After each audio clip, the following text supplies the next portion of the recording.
little bit of introduction. My name is Carl Dick. I'm making an orientation video for USC graduate degree in education.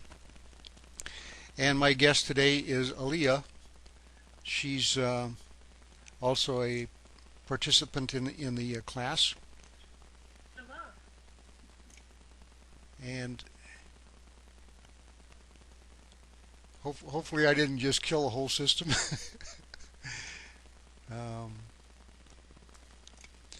So Aaliyah, first I'd like to just ask, my topic is stock market analysis, but that suggests that I should ask you first, what do you know about stock market? Do you actually trade stocks? Have you ever opened a brokerage account? What's your level of knowledge or interest in the stock market? My interest in the stock market is I'm interested. I would like to know more about it. My experience is that I have no experience. Okay. So if somebody said open a brokerage account, what would you do? I would go online to maybe go to a bank Mm-hmm. and I would first see what a brokerage account is and what it entails, and then after finding out the definition and how to open one, I would either choose a bank Okay. or ask a friend. Well, I'll show you one that I'm familiar with. Let's see if this opens up here. Trying to share my desktop. Okay.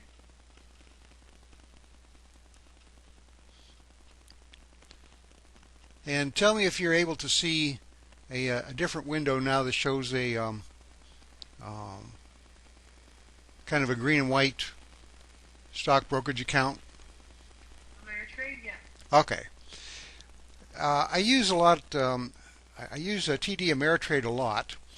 If you're opening it up, you can actually do it online, and you can actually start using it in what they call a paper trading mode, where you're just studying stocks. But eventually, they'll want you to put in some money. I think their minimum is about $2,500, and they'll give you all kinds of instructions on how to do a bank transfer and get the money into the account.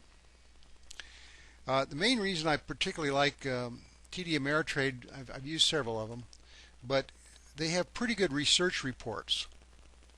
And so here, for example, I pulled up the information on a stock. The symbol is POL, and on the right, hopefully you can see that it has several high ranks. It has one says accumulate, one says buy. 4 out of 5 is a buy, but it could have been a stronger buy, and then there's a long position.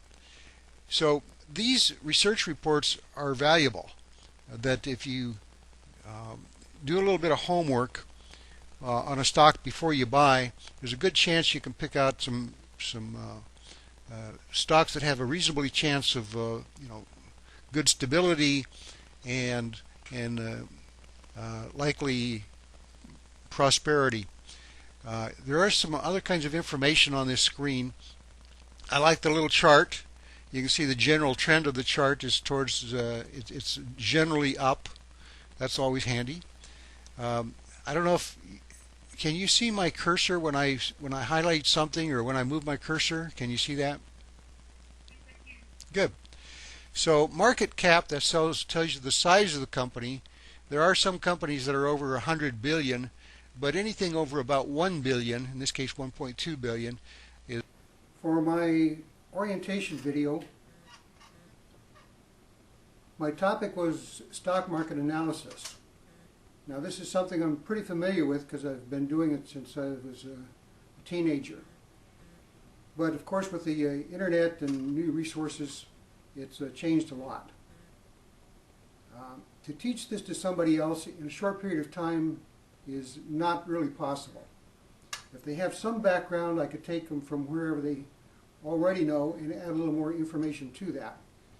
But if they don't know the basic terminology or some of the general concepts, it's really hard to fit that into a few minutes.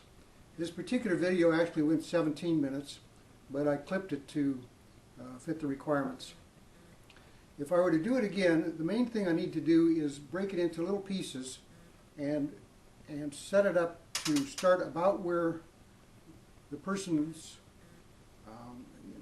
find out first what the person knows or what their level of interest is, and then structure the lesson to add on from that point, either with definitions or sketches on a whiteboard or PowerPoint or something that begins pretty much where they already are. Maybe review a few points just to be sure, if they haven't thought about it for a long time, that they have a little refresher course on some of the topics. In any case, it's something that probably should be split over 8 weeks or 20 weeks or some period of time to have any kind of real in-depth knowledge of the topic. And so in that sense I failed, and I don't know if I could use any additional techniques that I'm learning in this class to improve on that. The primary requirement would be to first determine the person's level of existing knowledge and even current stock market activity, or their experiences, like if they've tried something and it failed,